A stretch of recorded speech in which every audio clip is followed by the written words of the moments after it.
ابھی 3-4 روز پہلے میرا پروگرام لکھنؤ کے قریب بارہ بنکی میں تھا.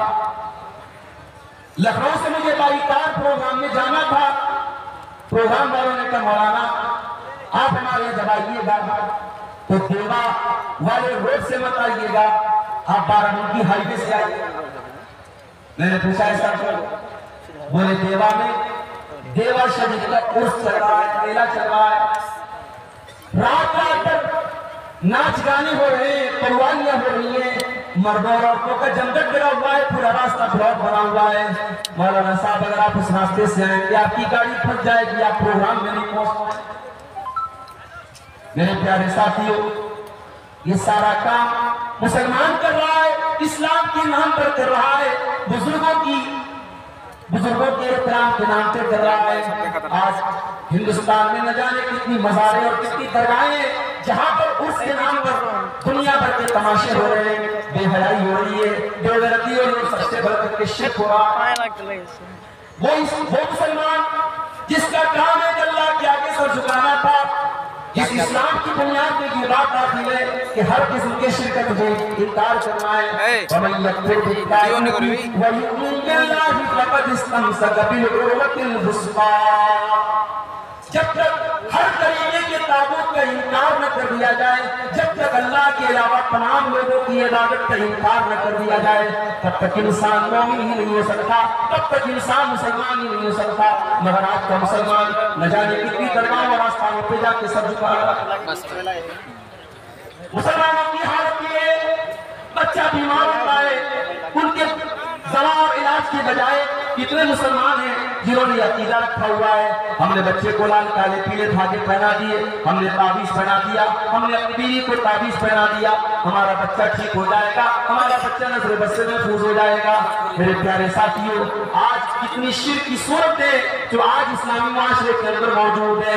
اللہ فرماتا ہے وعد اللہ الذین آمنوا منکم وعملوا الصالحات لیستخلفنہم فی الارض کما استخلف الذین من قبلہم.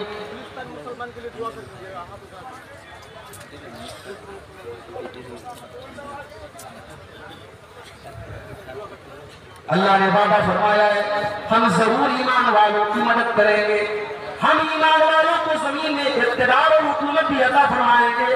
وَلَيُبَدِّلَنَّهُم مِّن بَعْدِ خَوْفِهِمْ أَمْنًا, ہم ایمان والوں کے خوف اور دہشت کو امن اور چین اور شانتی سے تبدیل کر دیں گے. ایمان والے بڑے چین کی زندگی گزاریں گے. شرط کیا ہے؟ یَعْبُدُونَنِی لَا یُشْرِکُونَ بِی شَیْئًا, میرے بندو تمہیں صرف اور صرف میری عبادت کرنا ہوگا, میری عبادت میں کسی اور کو شریک نہیں کرنا ہوگا. آج ہماری حالت کیا ہے؟ مولانا الطاف حسین حالی نے 100 سال پہلے جو نقشہ کھینچا تھا, آج 2023 میں بھی وہی نقشہ ہم کو نظر آتا ہے. کرے خیر گر بت کی پوجا تو کافر, کواکب میں مانے کرشمہ تو کافر, جو ٹھہرائے بیٹا خدا کا تو کافر, مگر مومنوں پر کشادہ ہے راہیں, پرستش کرے شوق سے جس کی چاہے, نبی کو جو چاہے خدا کر دکھائیں, اماموں پر رتبہ نبی سے بڑھائیں, مزاروں پہ جا جا کے نظریں چڑھائیں, شہیدوں سے جا جا کے مانگے دعائیں. نہ توحید میں کچھ فرق اس سے آوے, نہ اسلام بگڑے نہ ایمان جاوے. میرے پیارے ساتھیوں, افسوس اس بات کا نہیں ہے کہ غیر مسلم شرک کر رہا ہے. غیر مسلم کو تو توحید بتائی نہیں گئی, غیر مسلم لا الہ الا اللہ نہیں پڑھتا ہے.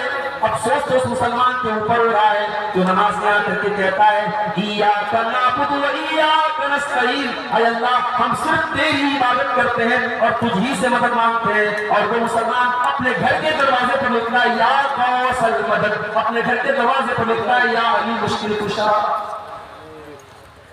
میرے پیارے ساتھیوں, میرا رب تو قرآن میں کہتا ہے اَمَّن يُجِيبُ الْمُضْطَرَّ إِذَا دَعَاهُ وَيَكْشِفُ السُّوءَ, کون ہے اللہ کے علاوہ جو پریشانیوں میں تمہاری دعاؤں کو سنتا ہے؟ کون ہے جس نے مچھلی کے پیٹ میں یونس کی دعا کو سنا تھا؟ کون ہے جس نے بیمار ایوب کو شفائے کامل عطا فرمائی تھی؟ کون ہے جس نے 70-80 سال کے بوڑھے زکریا کو یحییٰ دیا تھا؟ کون ہے جس نے 85 سال کے ابراہیم کو اسماعیل دیا تھا؟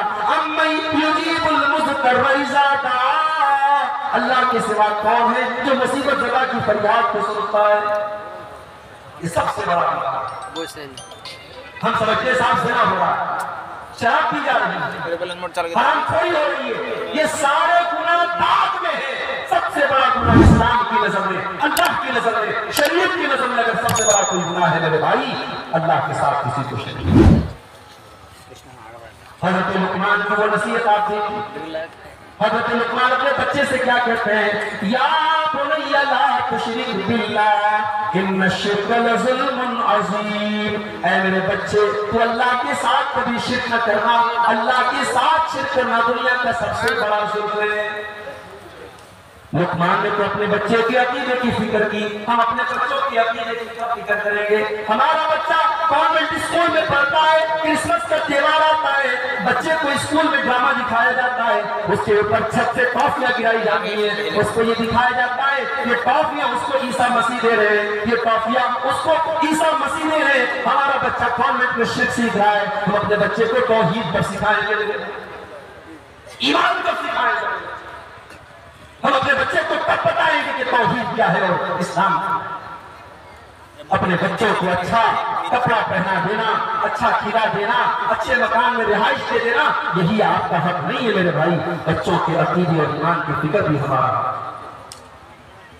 اللہ کے پیارے نبی حضرت عبداللہ بن عباس سے جن کی عمر 12 یا 13 برس کی ہے، اللہ کے پیارے نبی 12-13 سال کے بچے سے کہتے ہیں اے میرے بچے اذا سألت فاسأل اللہ وَإِذَا اسْتَعَنْتَ فَاسْتَعِنْ بِاللَّهِ، اے میرے بچے تجھے جب بھی ہاتھ پھیلانا ہو اللہ کی بارگاہ میں ہاتھ پھیلانا، تجھے جب بھی مدد مانگنا ہو اللہ کی بارگاہ میں مدد مانگنا، کسی اور کے آگے کبھی ہاتھ نہ پھیلانا۔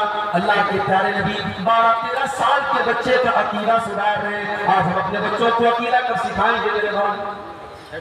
اور ہم جب دھیان نہیں دے رہے ہیں نتیجہ یہ نکل رہا ہے، ہماری نوجوان نسل جو کالجوں میں پڑھتی ہے، جو یونیورسٹی میں پڑھتی ہے، ہماری نوجوان لڑکیاں جو کالجوں میں ہائر ایجوکیشن حاصل کر رہی ہیں، ان کی زندگی میں دین نام کی اور شریعت نام کی کوئی کتنی مسلمان لڑکیاں ہیں جو اللہ تعالیٰ کو توحید کو پہچانتی نہیں ہے میرے پیارے ساتھیوں۔ کتنی مسلمان بہنیں جو آج غیر مسلموں کے ساتھ شادی کر کے بھاگ چکی اپنے گھر سے، کتنی مسلمان لڑکیاں ہیں جو اسلام کو خیر بات کہہ کے اسلام کو چھوڑ کر کے دوسروں کے مذہب میں داخل ہو گئی ہیں۔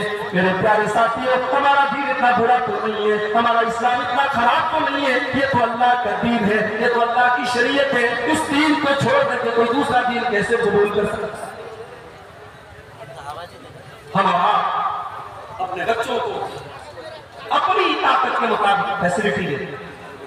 ایک ہفتہ پہلے میں بنارس سے اپنی فیملی کو لے کے آیا، میں اکیلا سفر کرتا ہوں، کبھی کبھی یہ نوبت بھی آتی ہے میں سلیپر میں سفر کر لیتا ہوں، کبھی ٹکٹ نہیں کنفرم ہوا میں ٹرین پہ کھڑا ہو کر کے بھی سفر کر لیتا ہوں، مگر اپنی فیملی کے ساتھ جاتا ہے نہیں صاحب، بچے ہیں، بیوی ہے، چلو ہم کنفرم ٹکٹ کے ساتھ سفر کریں گے، اے سی میں سفر کریں گے، آرام سے سفر کریں گے۔ انسان اپنی فیملی سے پیار کرتا ہے۔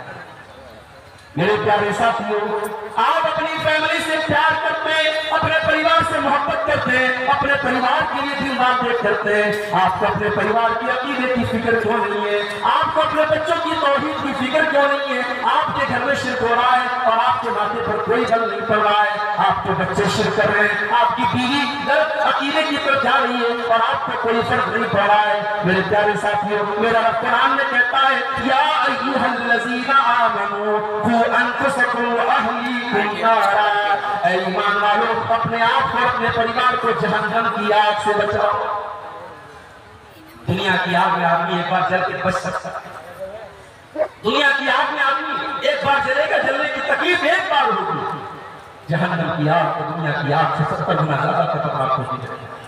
اللہ فرماتا ہے کلما نضجت جلودہم بدلناہم جلودا غیرہا لیذوقوا العذاب، جہنم کی آگ میں جب ایک بار تمہاری چمڑی جل جائے گی ہم دوسری چمڑی چڑھا دیں گے، ہم بار بار جلنے کی تکلیف دیں گے۔ اللہ فرما رہا ہے قُوا أَنفُسَكُمْ وَأَهْلِيكُمْ نَارًا، اپنے آپ کو اپنے گھر والوں کو جہنم کی آگ سے۔ آج کا سب سے بڑا مسئلہ یہ ہے، سب سے بڑا بگاڑ یہ ہے، زنا کا نمبر بعد میں ہے، شراب کا نمبر بعد میں ہے، حرام خوری کا نمبر بعد میں ہے، سب سے بڑا بگاڑ عقیدے کا بگاڑ ہے۔ اگر ہم نے اپنے گھر کے، اپنے گھر والوں کی، اپنے بچوں کی، اپنی بیوی کی عقیدے کی فکر نہیں کی، اللہ کی قسم ہم قیامت کے دن شرمندہ ہو گئے۔ اور آگے بڑھیے، نوجوانوں سے پوچھ رہا ہوں، ذرا غور کر کے بتانا، اللہ تعالیٰ نے تم کو نوجوان بنایا ہے، تم وہ کام کر سکتے ہو جو 50 سال والا نہیں کر سکتے۔ تم جوان ہو، تمہارے بدن کے اندر طاقت ہے، تمہارے جسم کے اندر انرجی ہے، تمہیں اللہ تعالیٰ نے نوجوان بنایا ہے۔ میرے نوجوان ساتھیوں، اس نوجوانی میں تم اللہ کو راضی کرنے کے لیے کیا کر رہے ہو؟ معاف کرنا، جلسہ ہوا، آپ جلسے میں آئے، میں آپ کی جلسے کی قدر کرتا ہوں۔ اس پروگرام میں آنا اور علماء کی تقریریں سننا یہ بھی اس بات کی دلیل ہے کہ کہیں نہ کہیں آپ کے سینے میں اللہ اور اس کے رسول کی محبت موجود ہے، آپ کے دل میں اسلام کی محبت موجود ہے، آپ قرآن و حدیث کی باتوں کو سننے کے لیے آئے ہیں۔ مگر میرے پیارے ساتھیوں، سال میں جلسہ کرا لینا یہ تو دین کا حق ادا کرنا نہیں ہوا۔ میں آپ سے سوال کرتا ہوں کہ آپ اپنے 24 گھنٹے میں آپ غور کریں، آپ نے کتنا منٹ اللہ کے دین کے لیے قربان کیا؟ آپ غور کریں میرے نوجوان ساتھیوں، کتنے نوجوان ہیں جو 24 گھنٹے میں ایک بار بھی اپنے مالک کے آگے سر نہیں جھکا، جن کی زندگی میں نماز کے لیے کوئی ٹائم نہیں ہے، ایک بار بھی اللہ کی بارگاہ میں وہ سر نہیں جھکاتے۔ میرے نوجوان ساتھیوں، یہ جوان اس لیے تو نہیں ہوئی ہے، میرا اللہ قرآن میں کہتا ہے، اللہ الذی خلقکم من ضعف ثم جعل من بعد ضعف قوة ثم جعل من بعد قوة ضعفا وشیبا۔ اللہ نے تم کو جب پیدا کیا تم کمزور تھے، پھر کمزور سے طاقتور بنایا، پھر طاقتور سے کمزور بنایا، جوانی کا پیریڈ طاقت کا پیریڈ ہے۔ اللہ کے نبی فرماتے ہیں لا تزول قدم ابن آدم من عند ربہ یوم القیامہ، انسان قیامت کے دن اپنی جگہ سے ہل نہیں پائے گا جب تک 5 سوالوں کا جواب نہ دے دے۔ ان 5 سوالوں میں سوال یہ بھی کیا جائے گا وَعَنْ شَبَابِهِ فِيمَا أَبْلَىٰ، میرے نوجوان بندے تو نے اپنی جوانی کو کہاں گزارا؟ کہاں گزارا؟ میرے نوجوان ساتھیوں، ہمیں حساب دیا کریں۔ میرے نبی کے صحابہ کو دیکھو، میرے نبی کے اوپر ایمان لانے والے صحابہ، ان میں بڑی تعداد نوجوانوں کی تھی۔ یہ عثمان غنی نوجوان تھے، یہ عمر بن خطاب نوجوان تھے، یہ حضرت علی نوجوان تھے، یہ زید بن حارثہ نوجوان تھے، اسامہ بن زید نوجوان تھے، مصعب بن عمیر نوجوان تھے، خالد بن ولید نوجوان تھے۔ میرے نبی کی ٹیم کے جو بڑے بڑے آپ کے بہادر سپاہی ہیں وہ سب کے سب نوجوان تھے۔ میرے پیارے نوجوان ساتھیوں، آج آپ اپنی نوجوانی میں دین کے لیے کیا کر رہے ہیں؟ ذرا اپنے گلے والوں میں چھانٹتے ہیں۔ ہاں، تمہارا نوجوان ایک جگہ بہت ایکٹیو ہے۔ کہاں پہ؟ سوشل میڈیا، فیس بک پہ بہت ایکٹیو ہے، انسٹاگرام پہ بہت ایکٹیو ہے۔ معاف کرنا میرے بھائیوں، آج یہ سوشل میڈیا، یہ فیس بک کی دنیا، یہ انسٹاگرام کی دنیا، یہ بھی ہمارے لیے بہت بڑا فتنہ بن چکی ہے۔ آج حالات یہ ہے، ناجائز تعلقات، آج سوشل میڈیا پلیٹ فارم بن چکا ہے۔ کل ایک زمانہ تھا کہ کسی لڑکا اور لڑکی میں ناجائز تعلقات ہوتے تھے، پورا گاؤں ٹھوکا کرتا تھا، پورا سماج ٹھوکا کرتا تھا۔ آج سوشل میڈیا نے ایک پلیٹ فارم دے دیا، آپ فیس بک پر ہیں، آپ کسی لڑکی سے باتیں کر رہے ہیں، کیا باتیں کر رہے ہیں، کیا چیٹنگ ہو رہی ہے، کہاں تک آپ جا رہے ہیں، کس حد تک آپ جا رہے ہیں، یا تو آپ جانتے ہیں، یا آپ کا موبائل جانتا ہے، یا آپ کا اللہ جانتا ہے۔ میرے پیارے ساتھیوں، آج سوشل میڈیا نے سماج میں زناکاری کو بھی بہت بڑی حد تک پہنچا دیا ہے۔ آج ہمارے گھروں میں زناکاری اور بدکاری پہنچ چکی ہے۔ سوشل میڈیا فتنہ بن چکی ہے۔ 8-9 سال کی لڑکیاں، 10-10, 12-12 سال کے لڑکے جو ابھی ڈھنگ سے بالغ نہیں ہوئے ہیں، میچور نہیں ہوئے ہیں، آج وہ بھی سوشل میڈیا استعمال کر رہے ہیں اور اس کا غلط استعمال کر رہے ہیں اور غلط راستے۔ میرے پیارے ساتھیوں، کہ ہماری ذمہ داری نہیں بنتی اپنے آپ کو بدکاریوں سے بچائیں۔ میرا اللہ قرآن میں کہتا ہے وَلَا تَقْرَبُوا الزِّنَا إِنَّهُ كَانَ فَاحِشَةً وَسَاءَ سَبِيلًا، میرے بندوں تم زنا کے قریب بھی نہ جانا، یہ بڑا ہی گندا راستہ ہے، بڑا ہی برا راستہ ہے۔ اس موبائل کو استعمال کرنے کے ٹائم ہماری آنکھیں بزی ہوتی ہیں، ہمارا کان بزی ہوتا ہے، اور ہم ٹچ کرتے تو ہماری اسکن بزی ہوتی ہے۔ تین چیزیں ہماری بزی ہوتی ہیں، آنکھیں، کان اور اسکن، اور قیامت کے دن اللہ تعالیٰ انہی تینوں کو گواہ بنائے گا۔ اللہ فرماتا ہے حَتَّى إِذَا مَا جَاءُوهَا شَهِدَ عَلَيْهِمْ سَمْعُهُمْ وَأَبْصَارُهُمْ وَجُلُودُهُمْ بِمَا كَانُوا يَعْمَلُونَ۔ میرے بندے کل قیامت کے دن تیری آنکھ تیرے خلاف گواہی دے گی، تیرے کان تیرے خلاف گواہی دے گی، تیرے بدن کی چمڑی تیرے خلاف گواہی دے گی۔ وَقَالُوا لِجُلُودِهِمْ لِمَ شَهِدتُّمْ عَلَيْنَا قَالُوا أَنطَقَنَا اللَّهُ الَّذِي أَنطَقَ كُلَّ شَيْءٍ۔ انسان اپنی چمڑی سے بولے گا کہ تجھے بولنا کیسے آ گیا، تو کیسے بول رہی ہے؟ انسان کی چمڑی کہے گی آج اللہ نے ہم کو زبان دے دی ہے اور آج ہم تیرے کرتوت کھولیں گے۔ میرے پیارے ساتھیوں، اس انگلی سے موبائل کو ٹچ کرنے سے پہلے یہ سوچ لو تم کیا کیا ٹچ کر رہے ہو۔ یہ انگلی کل قیامت کی دن گواہی دے گی۔ آج انسان فیس بک پر کوئی پوسٹ ڈالتا ہے، واٹس ایپ پر کوئی اسٹیٹس ڈالتا ہے تو بار بار چیک کرتا ہے میرا اسٹیٹس کتنے لوگوں نے، میری پوسٹ کو کتنے لوگوں نے لائک کیا۔ میرے پیارے ساتھیوں، کاش اتنی فکر ہمیں اس بات کی ہو جاتی کہ کل اللہ کی بارگاہ میں ہمیں لائک کیا جائے گا کہ نہیں کیا جائے گا۔ آج اپنے فیس بک کے اکاؤنٹ پر ڈالی جانے والی پوسٹ کی جتنی فکر ہے، کاش ہمیں اس بات کی فکر ہو جاتی کہ کل قیامت کے دن ہماری زندگی بھر کی جو بک ہوگی وہ بک ہماری گردن میں اللہ ڈال دے گا۔ اللہ فرماتا ہے وَكُلَّ إِنسَانٍ أَلْزَمْنَاهُ طَائِرَهُ فِي عُنُقِهِ وَنُخْرِجُ لَهُ يَوْمَ الْقِيَامَةِ كِتَابًا يَلْقَاهُ مَنشُورًا۔ میرے بندے، ہم تیری زندگی بھر کی کتاب، تیری زندگی بھر کا کام تیری گردن میں ڈال دیں گے، اور اللہ فرمائے گا اقرا کتابک کفی بنفسک اليوم علیک حسیبا۔ اے میرے بندے، یہ تیری کتاب ہے، یہ تیرے نام اعمال ہے، تو خود پڑھ لے تیرا کیا حساب ہونا چاہیے، تو خود بتا دے تیرے ساتھ کیا معاملہ ہونا۔ آج ایڈیٹنگ کا دور، کالا گھوڑا بن جاتا ہے، بدصورت خوبصورت بن جاتا ہے۔ آج ایڈیٹنگ کر کے اور فلٹر کر کے آپ اپنے بدصورت چہرے کو خوبصورت بنا لیں گے، آپ اپنے فوٹو کو بہترین سے بہترین بنا لیں گے، لیکن میرے پیارے ساتھیوں، کل قیامت کے دن جب اللہ تعالیٰ کچھ لوگوں کے چہروں کو بے رونق بنا دے گا، فرمایا وَوُجُوهٌ يَوْمَئِذٍ عَلَيْهَا غَبَرَةٌ تَرْهَقُهَا قَتَرَةٌ أُولَئِكَ هُمُ الْكَفَرَةُ الْفَجَرَةُ۔ قیامت کے دن کچھ لوگوں کے چہرے بڑے بے رونق ہوں گے، ان کے چہرے کالے ہوں گے، ان کے چہروں پر سیاہی پڑی ہوگی۔ اور دنیا میں میک اپ کرنے والی میری بہنوں، اپنے چہروں کو خوبصورت بنانے والے میرے بھائیوں، اور کریم پاؤڈر لگانے والے میرے بھائیوں میرے بہنوں، کل قیامت کے دن اپنے چہروں کو خوبصورت بنانے کی چنتا کرو، چنتا کرو اس بات کی کہ کل قیامت کے دن اللہ ہم سے راضی ہو جائے۔ سوشل میڈیا بہت بڑا، اور آج ایک بات اور بھی آپ سے کہنا چاہتا ہوں، سوشل میڈیا کا ایک بہت بڑا نقصان یہ بھی ہوا، ہم اپنے علماء سے دور ہو۔ ایک زمانہ تھا ہمیں کوئی مسئلہ پوچھنا ہوتا تھا، مسجد کے امام صاحب سے ملاقات کرتے تھے، محلے کے عالم سے پوچھتے تھے۔ اب تو صاحب ہمارے پاس خود ہی بہت بڑا علامہ اور بہت بڑا مفتی بیٹھا ہوا ہے، جو سوال ہمیں پوچھنا ہوا ہم فٹافٹ اس کو یوٹیوب پر ڈال لیں گے، اس کو ہم گوگل پہ ڈال لیں گے، ہم پوچھ لیں گے بھائی اس مسئلے کا کیا حال ہے، گوگل بتا دے گا، ہمیں یوٹیوب بتا دے گا۔ یاد رکھو میرے پیارے ساتھیوں، انٹرنیٹ کوئی بھروسے کی چیز نہیں ہے۔ انٹرنیٹ پر ایک سے دو روپے بیٹھے ہوئے ہیں، عالم کے نام پر یہاں مداری جوکر بھی بیٹھے ہوئے ہیں، اپنے آپ کو مفتی کہنے والے سے لوگ بھی بیٹھے ہوئے ہیں جنہوں نے کبھی مدرسے کا منہ بھی نہیں دیکھا، جنہوں نے کسی استاد سے تعلیم حاصل نہیں کی۔ اگر کوئی آدمی 4 کتابیں پڑھ کے مفتی بن سکتا ہے تو پھر یہ مدرسے میرے بھائی بے شک بند کر دینے چاہیے۔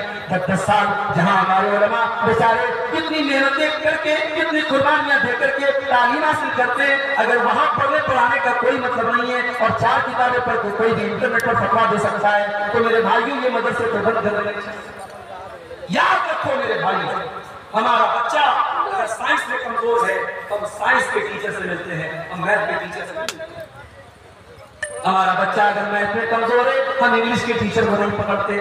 ہم اپنے بچے کو ٹیوشن دینے کے لیے اگر وہ کسی سبجیکٹ میں کمزور ہے ہم اس ٹیچر کو پکڑیں گے جو اس فیلڈ کا ماہر ہو, جو سبجیکٹ کا ماہر ہو. میرے بھائیوں, کیا دین ہی اتنا حقیر ہو گیا؟ کیا دین ہی اتنا سستا ہو گیا کہ دین آپ جس سے چاہے اس سے لے لو؟ نہیں, دین اپنے علماء سے حاصل کیا کرو. اللہ کے پیارے نبی فرماتے ہیں, اللہ کے پیارے نبی فرماتے ہیں, صحیح بخاری کی روایت ہے, آپ نے فرمایا ان اللہ لا يقبض العلم انتزاعا ينتزعه من العباد. اللہ تعالیٰ دنیا سے علم کو اچانک نہیں اٹھائے گا, ولكن يقبض العلم بقبض العلماء, بلکہ اللہ تعالیٰ دنیا سے اچھے علماء کو اٹھا لے گا. حتی اذا لم يبق عالما اتخذ الناس رؤوسا جهالا, یہاں تک کہ جب علماء دنیا سے چلے جائیں گے لوگ جاہلوں سے تقریریں کروائیں گے, لوگ جاہلوں کو اسٹیج دیں گے, لوگ جاہلوں کو مفتی بنا لیں گے, لوگ جاہلوں سے فتویٰ پوچھیں گے. اور جب جاہلوں سے فتویٰ پوچھا جائے گا فَسُئِلُوا فَأَفْتَرُوا بِغَيْرِ عِلْمٍ, وہ اپنے من کا فتویٰ دیں گے, وہ الٹا سیدھا فتویٰ دیں گے, وہ خود بھی گمراہ ہوں گے, دوسروں کو گمراہ کریں گے. آج کتنے لوگ کہتے ہیں صاحب میں تو انجینئر علی مرزا کو فالو کرتا. میں نے کہا بھائی کیوں فالو کرتے ہو؟ کہتے وہ ایسی بات بتاتے جو آج تک کسی نے نہیں بتائی. اگر کسی انسان کے عالم ہونے کا یہ معیار ہے کہ وہ ایسی بات بیان کر رہا ہے جو آج تک کسی نے نہیں بتائی, تو میرے بھائیوں یہ بہت بڑا دھوکہ اور فراڈ ہے. دین کوئی نیا نہیں, قرآن کوئی نیا نہیں, حدیث کوئی نئی نہیں. اگر آپ کوئی انسان یہ دعویٰ کرتا ہے کہ میں وہ بات بتا رہا ہوں جو آج تک کسی نے نہیں بتائی, وہ بہت بڑا بہلویا اور بہت بڑا جھوٹا اور بہت بڑا. آپ کس کو فالو کر رہے ہیں؟ ایک صاحب کہنے لگے میں ان کو پسند کرتا ہوں کہ تقریر سنتا ہوں, مجھے اور علماء کی تقریر اچھی نہیں لگتی. انہوں نے علماء کی دکان بند کر دی. میں نے کہا کون سی دکان بند کر دی علماء کی؟ علماء نے کون سا ایسا کام کیا جس سے آپ کو تکلیف پہنچی؟ بھائی علی مرزا نے یہ کیا کہ صحابہ کے درمیان جو آپس میں اختلاف ہوا, جس طریقے سے گندگی کو کریدا جاتا ہے, علی مرزا نے اس گندگی کو کریدا اور دنیا کے سامنے گیا. ہمارے علماء ہمیشہ کہتے رہے صحابہ کے درمیان جو جھگڑے ہوئے, جو اختلاف ہوئے, ان کا معاملہ اللہ کے حوالے کر دو. صحابہ کو رسپیکٹ کرو, صحابہ کا سمان کرو, صحابہ کا احترام کرو, ان کے آپس کے اختلاف کو مت چھیڑو. علماء یہی کہتے رہے تو غلط کہتے رہے. بھائی ہماری اوقات ہے, ہماری حیثیت ہے, ہم صحابہ کرام پر نہیں اٹھائیں گے.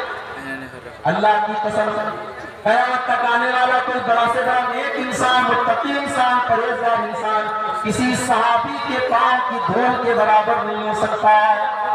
ہم جتنے بھی نیک ہو جائیں, جتنے بھی پرہیزگار ہو جائیں, جتنے بڑے بھی بے نمازی ہو جائیں, میرے بھائیوں ہم وہ آنکھیں کہاں سے لائیں گے جن آنکھوں نے اللہ کے نبی کا دیدار کیا تھا؟ ہم وہ ہاتھ کہاں سے لائیں گے جن ہاتھوں نے اللہ کے نبی سے مصافحہ کیا تھا؟ ہم وہ مجلس کہاں سے لائیں گے جس مجلس میں جناب محمد رسول اللہ بیٹھا کرتے تھے؟ میرے پیارے ساتھیوں, جو صحابہ کے خلاف آپ کے دل میں نفرت پیدا کرے وہ عالم نہیں ہو سکتا.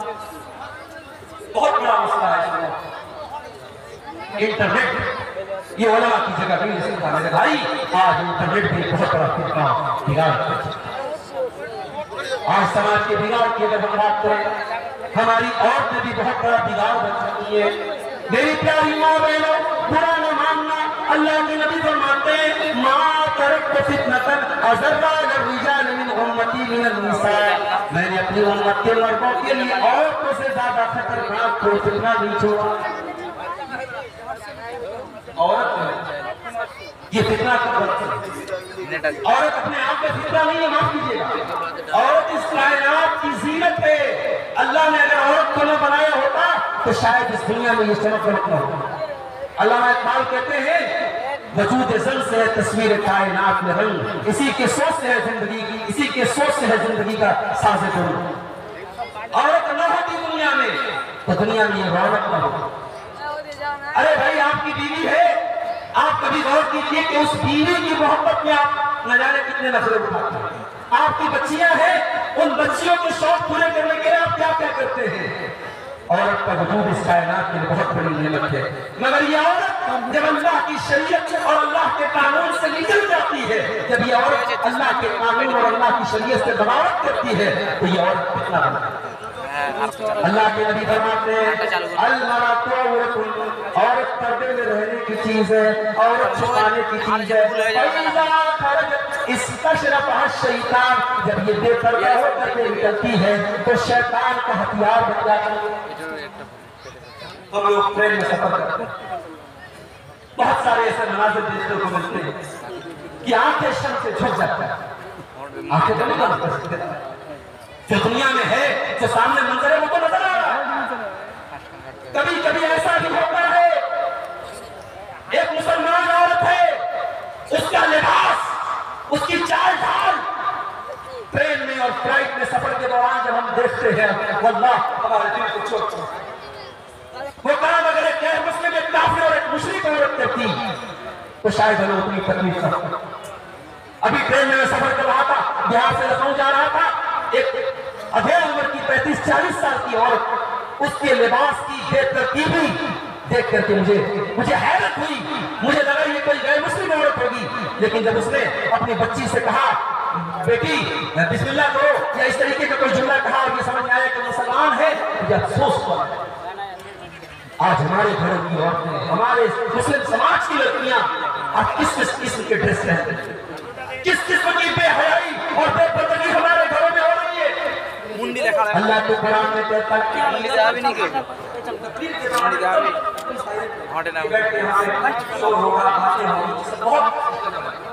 مقرر کا تقریر کرتا ہے وہ چاہتا ہے بالکل شانتی میں، ایک آدمی بولتا ہے کہ مقرر کو بہت تکلیف ہوتی ہے، آپ بولتا ہے اسی کے پیچھے چلنے لگیں گے، گھومنے لگیں گے۔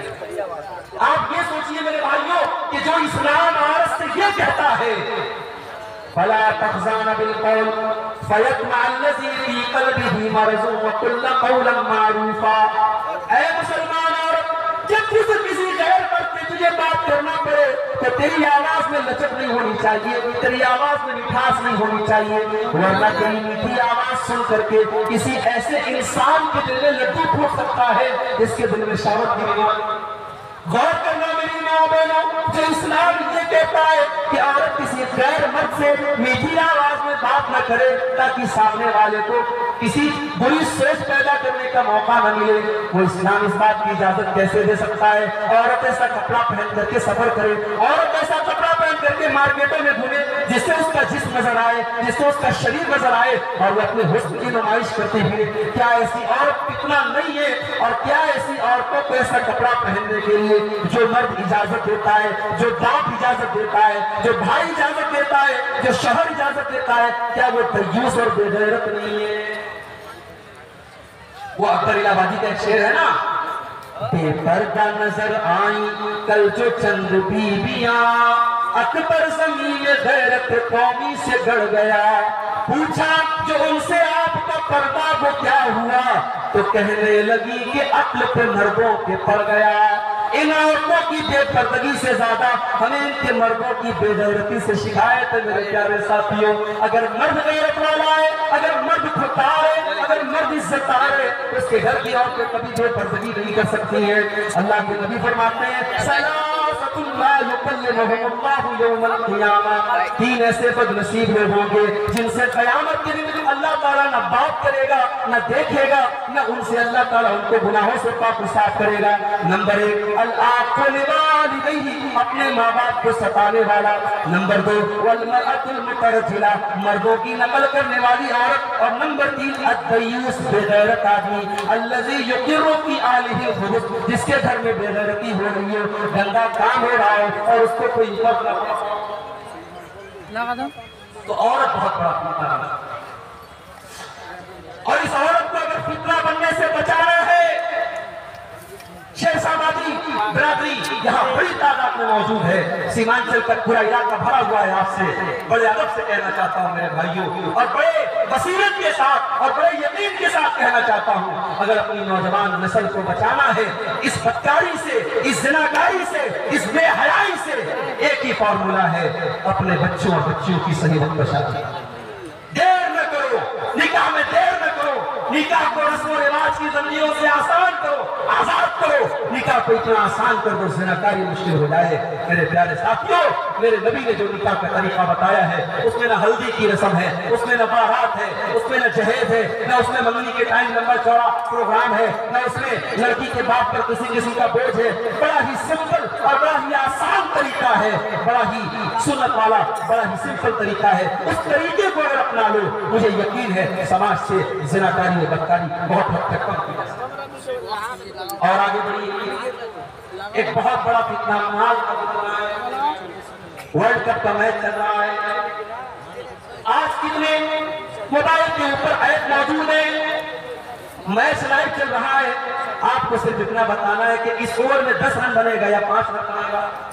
10 رن بنے گا تو آپ کو 10,000 مل جائے گا, 10 رن نہیں بنا تو آپ کے 10,000 چلے جائیں گے. انسان یہ سوچتا ہے بزنس کروں گا تو 10,000 کمانے میں بڑا ٹائم لگے گا, نوکری کروں گا تو 10,000 میں 1 مہینہ لگ جائے گا. یہ تو بڑا اچھا طریقہ ہے, یہ تو بس ذرا سا پریڈکشن کرنا ہے, ذرا سی بھوشیوانی کرنی ہے کہ ایک اوور میں کتنا رن بننا ہے, کتنا وکٹ گرنا ہے, 10,000 میری جیب میں آ جائیں گے. انسان یہ سوچتا ہے, مسلم نوجوان یہ سوچتا ہے اور اس جوا کے کھیل میں شامل ہو جاتا ہے. نتیجہ یہ نکلتا ہے ایک بار 10,000 جیت گیا, لالچ پیدا کہہ رہے یار 10,000 میں جیت گیا, 2 منٹ کے اندر 10,000 میری جیب میں, چلو اب اس بار میں 50,000 لگاتا ہوں. 50,000 لگاتا ہے, گھر کے زیورات بیچ کر, ماں باپ کی چیزیں اور سامان بیچ کر آج ہمارا نوجوان جوا کھیل رہا ہے. اور پھر نتیجہ یہ نکلتا ہے کہ بڑی تعداد میں جب رقم ہار جاتا ہے, لوگوں کا قرضدار بن جاتا ہے اور پھر اپنا منہ چھپاتا ہے. میرے پیارے ساتھیوں, مال کماؤ, پیسہ کماؤ, مگر حلال اور جائز طریقے سے پیسہ کماؤ. میں آپ حضرات میں جو گارجین ہیں ان سے کہنا چاہوں گا کہ اپنے بچوں کو جب آپ بزنس کرنا سکھاؤ, جب کاروبار کرنا سکھاؤ, تو یہ بھی سکھاؤ کہ بیٹا حلال کمائی کھانا ہے, حرام نہیں کھانا ہے. گھر میں حرام کا لقمہ اگر آئے گا ہماری عبادتیں قبول نہیں ہوگی. اللہ کے نبی فرماتے ہیں جب کھانا حرام کمائی کا ہو, جب پانی حرام کمائی کا ہو, جب لباس حرام کمائی کا ہو, فَأَنَّا يُسْتَجَابُ لِذَلِكَ, تو ایسے انسان کی دعا کہاں سے قبول ہوگی. میرے بھائیو, آج حرام کمائی ہمارے گھروں کو برباد کر رہی ہے. آج ہمارا نوجوان پیسہ کمانے کی دھن میں اندھا بنا ہوا ہے. پیارے نبی نے فرمایا یاتی علی الناس زمان لا یبالی المرء من اخذ المال, ایک زمانہ لوگوں پر ایسا آئے گا لوگ اس بات کی پرواہ نہیں کریں گے کہ مال حلال طریقے سے کما رہے ہیں یا حرام طریقے سے کما رہے ہیں. اللہ کے پیارے نبی نے یہ بھی فرمایا مَلْ فَخْرَ عَلَيْكُمْ وَلَٰكِنْ اَخْشَىٰ عَلَيْكُمْ أَن تُبْسَطَ عَلَيْكُمُ الدُّنْيَا كَمَا بُسِطَتْ عَلَىٰ مَنْ كَانَ قَبْلَكُمْ. اے لوگوں, مجھے اس بات کا ڈر نہیں ہے کہ تم غریب ہو جاؤ گے, مجھے ڈر اس بات کا ہے کہیں تم دنیا کی رنگینیوں میں پھنس نہ جانا, کہیں تم دنیا کی چمکدمک میں کھو نہ جانا. مال بھی بہت بڑا فتنہ بن چکا ہے. اسی طریقے سے ایک بہت بڑا فتنہ اس دور کا ہم یہ دیکھتے ہیں, ریاکاری کا فتنہ. کوئی عمل کر رہے, کوئی نیکی کر رہے, دکھاوے کا فتنہ. بھائی سوشل میڈیا کا دور ہے, موبائل کا دور ہے, انٹرنیٹ کا دور ہے, ہر چیز میں شو آف ہو رہا ہے. انسان چندہ دے رہا ہے, فوٹو لے کے دے رہا ہے. غریب کو راشن دیا جا رہا ہے, اس غریب کا فوٹو اخبار میں ڈالا جا رہا ہے, میں نے اس غریب کی مدد کی. میرے پیارے ساتھیوں, کم سے کم کچھ نہیں کیا تو ایسی کر کے دنیا سے جاؤ کہ وہ نیکی یا تو آپ کو بتاؤ یا اللہ کو بتاؤ, آپ کے اور اللہ کے درمیان ہو. اللہ قرآن میں کہتا ہے وَيُطْعِمُونَ الطَّعَامَ عَلَىٰ حُبِّهِ مِسْكِينًا وَيَتِيمًا وَأَسِيرًا. میرے نیک بندے غریبوں کو کھانا کھلاتے ہیں, یتیموں کو کھانا کھلاتے ہیں, قیدیوں کو کھانا کھلاتے ہیں, اور جب ان کو غریبوں کو کھانا کھلاتے تو کیا کہتے ہیں انما نطعمکم لوجہ اللہ لا نريد منکم جزاء ولا شکورا انا نخاف من ربنا یوما عبوسا قمطریرا.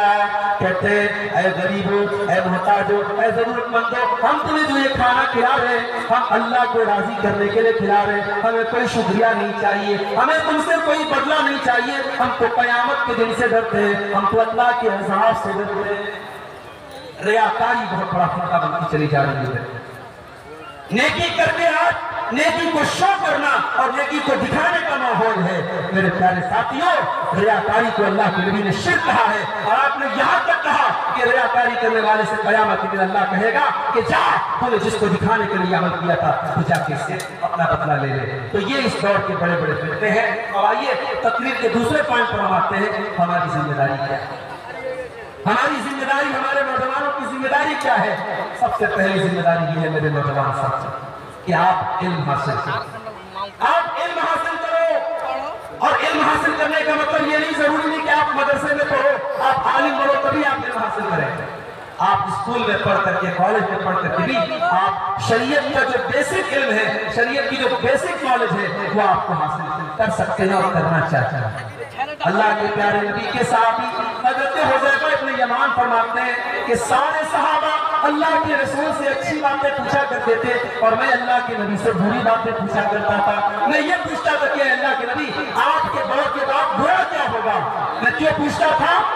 میں اس لیے پوچھتا تھا تاکہ جب برا دور آئے تو میں برائی سے بچ سکوں۔ تو میرے بھائیوں، آپ کو برائی کا علم ہونا چاہیے، آپ کو فتنہ کا علم ہونا چاہیے، آپ کو پتہ ہونا چاہیے صحیح کیا ہے، غلط کیا ہے۔ آپ پہلا کام یہ کریں، علم حاصل کریں، اور اپنی عورتوں کو بھی علم دین سکھائیں۔ سیمانچل میں ہزاروں مسجدیں ایسی ہیں جہاں مردوں کے لیے جمعہ کا انتظام ہے، عورتوں کے لیے انتظام نہیں ہے۔ میں آپ سے پوچھتا ہوں، آپ کی مسلکی غیرت اور منہجی غیرت کو میں جھجھوڑتا ہوں، اور میں آپ سے پوچھتا ہوں، آپ کی بہن بیٹیوں نے کیا قصور کیا ہے میرے گھر میں؟ کیوں انتظام نہیں کرتے اپنی بہن بیٹیوں کے لیے مسجد میں؟ کیا آپ کی عورتوں کو دین سیکھنے کا حق نہیں ہے؟ سال میں یہ جو جلسہ ہوتا ہے، اس جلسے میں بہت کچھ ہوتا ہے، میں اس ٹاپک پر نہیں بولوں گا، لیکن آپ اگر جمعہ کی نماز میں اگر مسجد میں عورتوں کا انتظام کریں گے، سال میں 52 جمعہ کے خطبے ہوں گے، آپ کے گھر کی عورتیں جب جمعہ کا خطبہ سنیں گی، ہر ہفتہ وہ دین کی باتیں سنیں گی، آپ کے گھر میں دین آئے گا، آپ کی عورتیں دین سیکھیں گی، آپ کے گھر کا ماحول بدلے گا۔ میرے بھائیوں، خود بھی علم دین حاصل کرو اور اپنے گھر کی عورتوں کو بھی علم دین سکھاؤ۔ اللہ قرآن میں کہتا ہے وَاذْكُرْنَ مَا يُتْلَىٰ فِي بُيُوتِكُنَّ مِنْ آيَاتِ اللَّهِ وَالْحِكْمَةِ۔ اے نبی کے گھر کی عورتوں، تمہارے گھروں میں جو قرآن پڑھا جاتا ہے، جو حدیث پڑھی جاتی ہے، اس قرآن کو یاد کرو، اس حدیث کو یاد کرو۔ پتہ یہ چلا مسلمان کے گھر میں قرآن کا درس ہونا چاہیے، مسلمان کے گھر میں حدیث کا درس ہونا چاہیے۔ آپ کے علاقے میں بنات کے سینکڑوں ادارے ہیں، لڑکیاں بنات سے تعلیم حاصل کرتی ہیں، عالمہ بنتی ہیں، فاضلہ بنتی ہیں۔ میں پوچھتا ہوں کیا بناتے ہو اپنی بیٹیوں کو عالمہ؟ صرف اس لیے تاکہ ان کی اچھی جگہ شادی ہو جائے؟ نہیں، اگر لڑکیوں نے عالمہ کا کورس کیا ہے، اس کورس کا فائدہ ہونا چاہیے۔ آپ اپنے گاؤں کی، اپنے علاقے کی عالمہ لڑکیوں سے گھر گھر دروس کروائیے، گھر گھر عورتوں میں تقریریں کروائیے، گھر گھر عورتوں میں مسئلے مسائل کی جانکاری پھیلائیے۔ اس سے آپ کے اندر علم دین آئے گا اور گھروں کا ماحول بدلے گا۔ اور اس دور میں دوسری ہماری بڑی ذمہ داری یہ ہے میرے بھائی کہ ہم نوجوان اس فتنے کے دور میں جہاں تک ممکن ہو برائی سے اپنے دامن کو بچائیں، اور نیکی کے کام میں ہم جو کام کر سکتے ہیں وہ کریں۔ ہماری ذات کے ذریعے سماج کو جو فائدہ ہو سکتا ہے پہنچائیں۔ ہم پیسے والے ہیں، مال سے فائدہ پہنچائیں۔ اگر ہم پڑھے لکھے ہیں، ایجوکیشن سے فائدہ اٹھائیں۔ سماج میں ہمارا رتبہ اور اسٹیٹس ہے، ہم اپنے اسٹیٹس سے سماج کو فائدہ پہنچائیں۔ ہم سماج کے لیے کچھ بہتر کریں، کچھ اچھا کریں۔ اللہ کے پیارے نبی فرماتے ہیں خیر الناس انفعهم للناس، سب سے بہترین انسان وہ ہے جو لوگوں کو اپنی ذات سے فائدہ پہنچائے۔ اور اللہ کے پیارے نبی فرماتے ہیں کہ ایک زمانہ ایسا آنے والا ہے القائم علی دینہ کالقابض علی الجمر، کہ دین پر قائم رہنے والا اور دین پر چلنے والا ایسا ہو جائے گا جیسے اپنے ہاتھ میں انگارہ لینے والا ہے۔ میرے نوجوان صاحب کو میں جانتا ہوں، اس دور میں ایک نوجوان جب دین پر چلتا ہے، جب شریعت پر چلتا ہے، جب اپنے چہرے کو سنت کے مطابق کرتا ہے، جب بے حیائی سے اپنے آپ کو بچاتا ہے، اسے بڑے چیلنج کا سامنا کرنا پڑتا ہے۔ اسے دنیا والے بہت برا بھلا بھی کہتے ہیں۔ میں کہتا ہوں زمانے کی گالیاں سن لینا، ماں باپ کی مخالفت سہ لینا، گاؤں والوں کی مخالفت سہ لینا، مگر دین پر قائم رہنا، اسلام پر قائم رہنا۔ اللہ کے پیارے نبی فرماتے ہیں بدا الاسلام غریبا وسیعود کما بدا غریبا، اسلام جب شروع ہوا تھا اجنبی تھا، اور اسلام آگے چل کر کے پھر اجنبی ہو جائے گا۔ فطوبی للغرباء، تو اے دین پر عمل کرنے والوں تم اجنبی بن جانا، دنیا کی نظروں میں اجنبی بن جانا، اور تم کو جنت کی خوشخبری سنانا۔ ایک اور ذمہ داری ہے میرے خیال، سوشل میڈیا کا آپ استعمال کرتے ہیں۔ آپ کبھی غور کیجئے، آپ نے آخری ٹائم قرآن کو پڑھا؟ ہر آدمی اپنے دل پر ہاتھ رکھ کے بتائے آخری بار آپ نے قرآن کب پڑھا؟ مجھے یقین ہے بڑی تعداد میں ایسے لوگوں جنہوں نے آخری بار رمضان میں قرآن کو چھوا تھا، اس کے بعد قرآن کو چھونے کی نوبت نہیں۔ میرے بھائیوں، ہماری زندگی کا ایک ایک منٹ بڑا قیمتی ہے، اللہ کو ایک ایک منٹ کا حساب دینا پڑے گا۔ کل قیامت میں اللہ پوچھے گا میرے بندے ہم نے تجھ کو 50 سال 60 سال کی عمر دی تھی، تم نے کہاں گزارا؟ پتہ یہ چلے گا 60 سال میں ہم نے 30 سال موبائل پر اور سوشل میڈیا پر برباد کر دیا۔ میرے بھائیوں، یہ فیس بک کی دنیا، یہ واٹس ایپ کی دنیا، یہ سوشل میڈیا کی دنیا، یہ جنت آپ کو نہیں دلائے گی، یہ آخرت میں کامیابی نہیں دلائے گی۔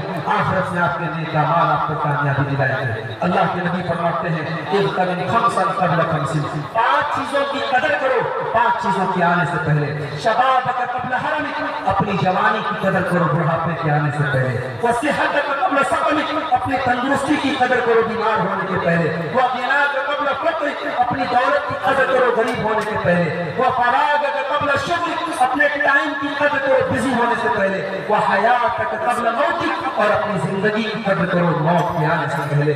میرے بھائیوں، جنازے اٹھتے ہیں، ضروری نہیں 70 سال والوں کے ہی جنازے اٹھتے، 60 سال والوں کے جنازے اٹھتے، ہم نے 20-20 سال کے نوجوانوں کے جنازے دیتے ہیں۔ اور اب تو ابھی بنارس میں ایک ایسی بیماری چلی ہے، ہر گھر میں کوئی نہ کوئی بیمار ہے، لوگوں کو ایسا بخار ہے، لوگوں کو جوڑ جوڑ میں درد ہے، اور کئی لوگ اس بخار اور اس بیماری میں اللہ کو پیارے ہو گئے۔ بیماریاں پوچھ کے نہیں آتی، کورونا پوچھ کے نہیں آیا تھا، ہم نے کورونا کا مشکل دور بھی دیکھا ہے میرے بھائیوں۔ اس لیے میرے نوجوان ساتھیوں، اپنی زندگی کے ایک منٹ کو اللہ کو راضی کرنے میں گزارو۔ اور ایک بہت بڑی ذمہ داری ہماری یہ بھی ہے کہ ہم علماء سے اپنا تعلق مضبوط کریں، علماء حق سے جڑیں۔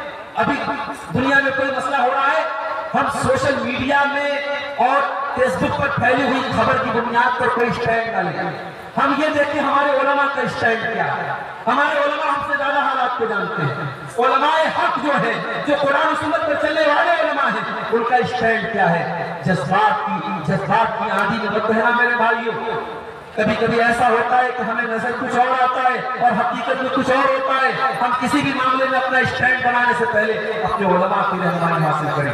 اللہ کے پیارے نبی فرماتے ہیں قیامت تک ہر دور میں اللہ ایسے علماء کو پیدا کرے گا جو حق کو اور باطل کو الگ کرتے رہیں گے، باطل کو مٹاتے رہیں گے، حق کو پھیلاتے رہیں گے۔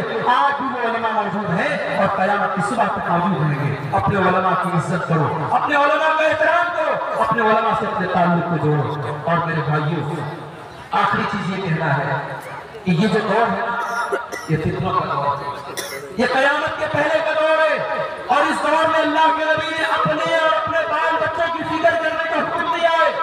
اللہ کے پیارے نبی فرماتے ہیں، ابو داؤد کی حدیث ہے، آپ نے فرمایا کیف بکم بزمان یغربل الناس فیہ غربلۃ، اے میرے صحابہ وہ دور بھی کیا دور ہوگا جب لوگوں کو، اچھے لوگوں کو دنیا سے چھانٹ دیا جائے گا، اچھے لوگ دنیا سے نکل جائیں گے، اور دنیا میں پورا کٹک جیسے لوگ بچیں گے، ہمارے اور آپ کے جیسے لوگ بچیں گے۔ بھائی ہم اور آپ اگر اپنے سے پہلے کے لوگوں کو ہم دیکھیں تو ہم اور آپ کو پورا کٹک ہے، نہ ہماری نماز میں خشوع و خضوع ہے، نہ ہمارے عمل میں تقویٰ ہے، نہ ہمارے چہرے پر دینداری ہے، نہ ہماری صورت میں دینداری ہے، نہ ہماری سیرت میں دینداری ہے۔ اللہ کے نبی فرماتے ہیں پورا کٹک اور بیکار قسم کے لوگ بچیں گے۔ صحابہ نے پوچھا اللہ کے نبی جب وہ دور آ جائے گا تو ہم کیا کریں گے؟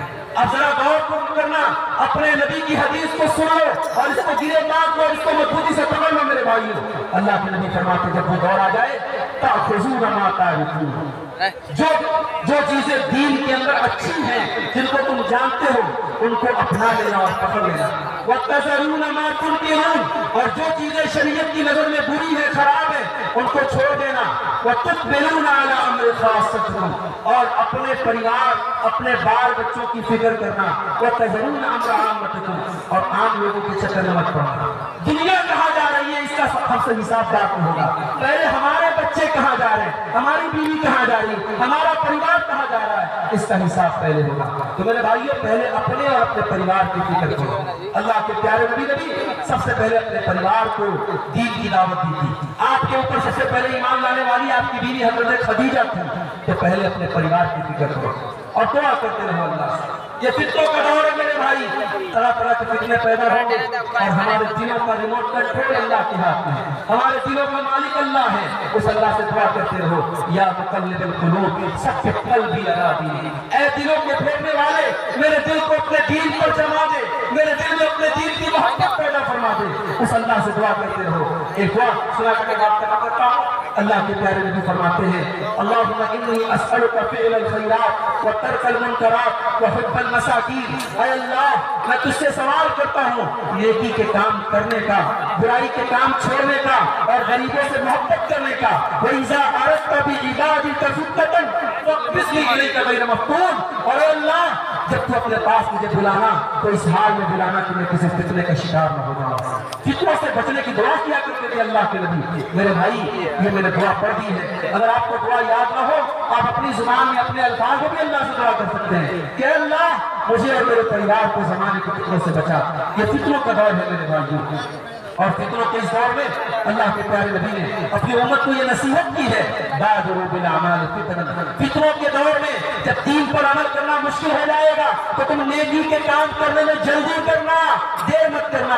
کیوں؟ اس لیے کہ اتنا خطرناک دور آ جائے گا، صبح کو انسان مومن ہوگا اور شام ہوتے ہوتے کافر ہو جائے گا، شام کو مومن ہوگا اور صبح ہوتے ہوتے کافر ہو جائے گا۔